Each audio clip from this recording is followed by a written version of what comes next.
A graça de Deus é o fundamento de toda a experiência cristã.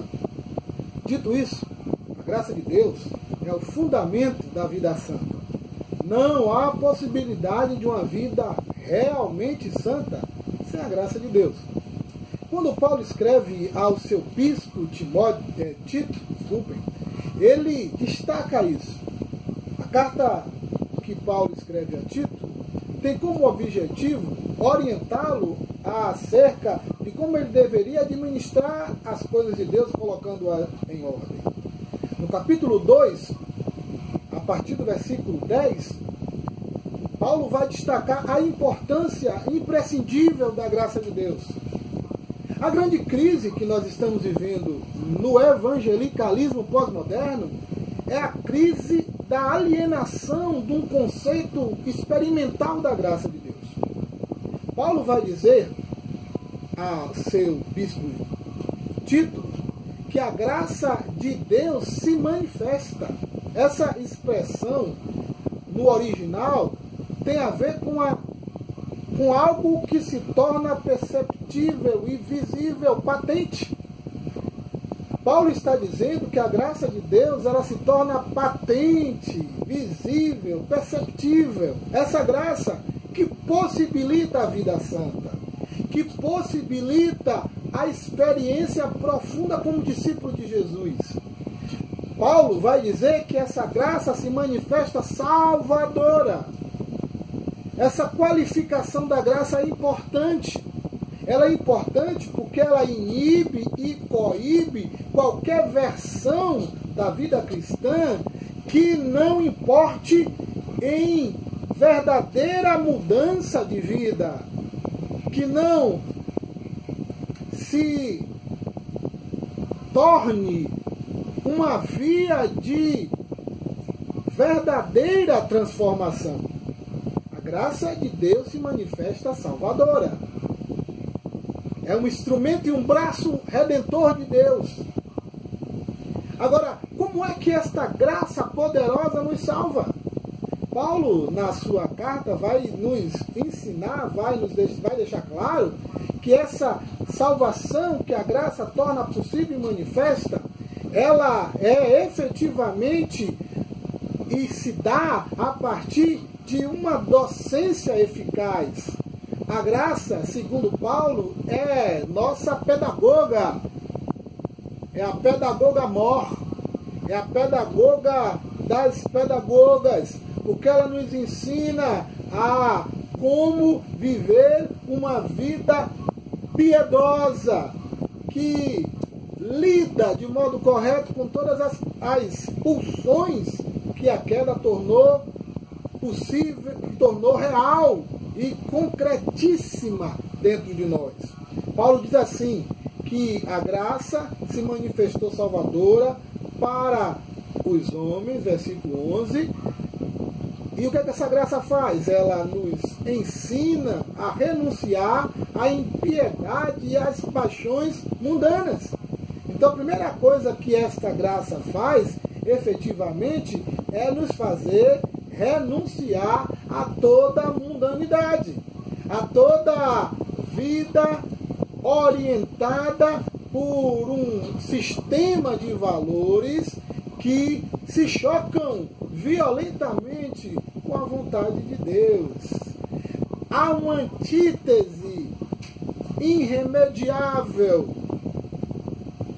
entre uma vida centrada em Deus e uma vida centrada nos valores do mundo. Porque esse mundo é um mundo caído. É um mundo que se alienou de Deus, se separou de Deus. E os homens hoje, segundo a Escritura, são filhos da ira, porque só fazem a vontade da carne e do pensamento. Então, de fato, este mundo não pode estar na jurisdição da vontade de Deus.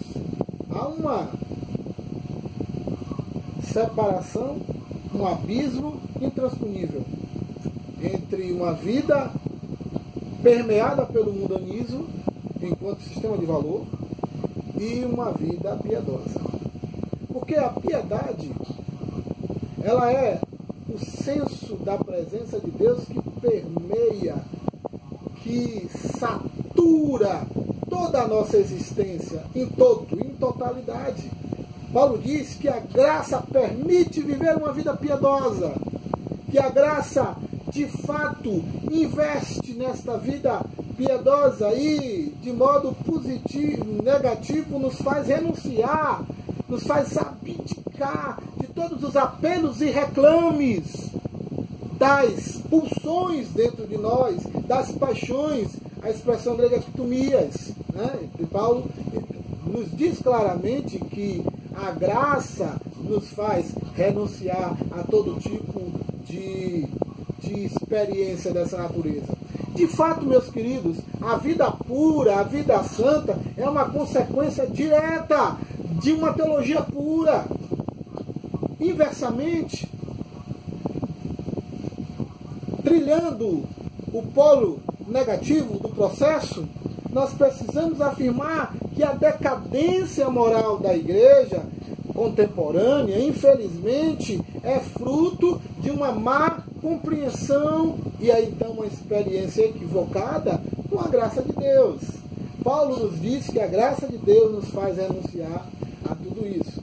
Mas não apenas isso. A graça de Deus, segundo o apóstolo Paulo, orientando Tito, a graça de Deus, ela positivamente nos faz viver a vida de modo qualificado. E o que é essa vida qualificada? Primeiro, é uma vida sensata. É uma vida com coerência. Porque a ideia grega aqui é exatamente do original, é exatamente isso, uma vida com coerência. Meus queridos, quantos relacionamentos se acabaram? Talvez o seu até. Porque falta consistência, coerência. E como filhos de Adão, nós não somos propensos à coerência, isso é importante ser dito. Por isso que Tiago, quando vai afirmar que nós precisamos viver a aprovação como cristãos, ele diz que nós precisamos de sabedoria. De fato, precisamos de sabedoria para viver uma vida com coerência. O bom é que a graça nos fornece essa sabedoria, nos fornece essa sofia tão necessária. Mas Paulo diz que a graça nos ensina também a viver uma vida justa.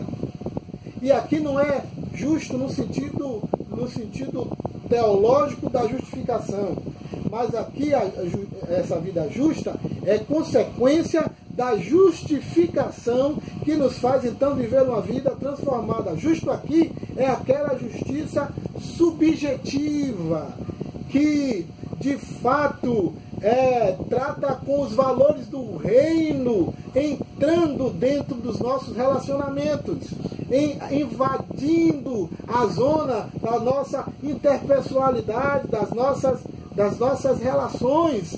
A graça de Deus permite que vivamos uma vida justa, que reproduza os valores do reino. É importante demais entender isso, né?